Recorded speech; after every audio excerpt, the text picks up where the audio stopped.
Developments in a wild police chase in Midtown. Police tried to pull over a car on West 38th Street and 7th Avenue. The driver sped off, slamming into cars, driving on the sidewalk, and even hitting a dining shed. He ditched his car on East 31st Street and Lexington, and this morning he is still on the run. Eyewitness News reporter Crystal Cranmore live in Midtown with more. Crystal, good morning. Good morning, Charlene. Yeah, according to police, in the middle of all this, driver, according to police, hit a police officer. Fortunately, that police officer will be okay, suffering a head injury. But as for the damage, the driver left a trail of destruction along East 30th Street. You can see this parked car damaged, slammed into the awning here on this sidewalk. The driver also plowing into this outdoor dining structure. Take a look at the video.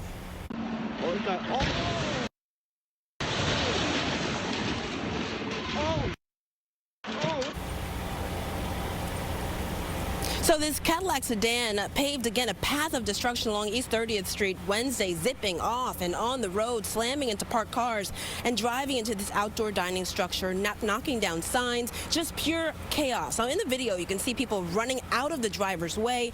Police say it all started at East 38th Street and 7th Avenue around 5 p.m. Officers pulled the driver over, but he drove off. At some point, the driver ends up hitting a police officer and narrowly misses a woman crossing the street with a walker. Eyewitness News caught up with her. Take a listen. The car kept speeding down the street. I was crossing from this side to that side.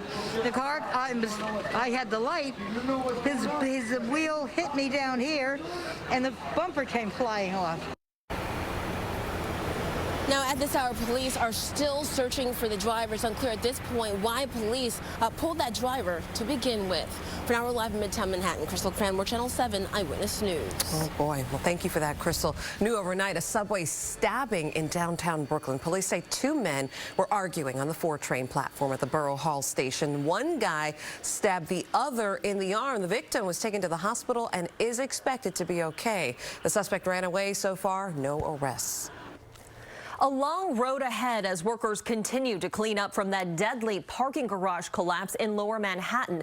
Now, crews are slowly and carefully removing each car to prevent another dangerous situation from happening. Eyewitness News reporter Johnny Fernandez is live in Lower Manhattan with more. Good morning, Johnny. Hey, good morning, Janice. And this is a round-the-clock operation and a very careful, strategic process to remove all the cars that were inside this garage being plucked one by one after that deadly collapse that happened less than 48 hours ago. And we know that the process will take many days, possibly even weeks, as the crews try to carefully work to prevent another collapse from happening. And the site right behind me, the garage, that still remains unsafe. Now, we know that this is a look at the crane pulling cars from the Pancake Garage. The cleanup and the investigation just getting started. City officials believe that the weight of the cars and the age of the building may have played a role in this collapse. It was built back in 1925, and yesterday contractors also removed a substantial part of the front of the building. It is believed that up to 90 cars were inside the garage at the time of the collapse. The building is not structurally sound. You think about hazardous materials that are in the garage, right? Gas tanks, fluids, further complicated by the fact that there are possibly some electric vehicles in that garage.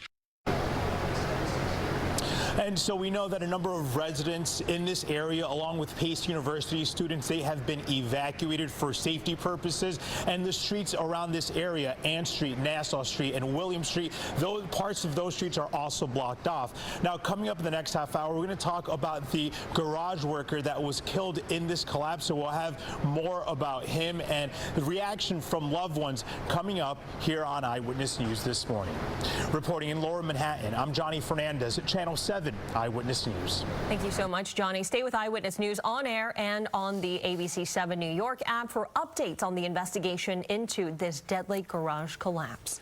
A legal win for Republican Congressman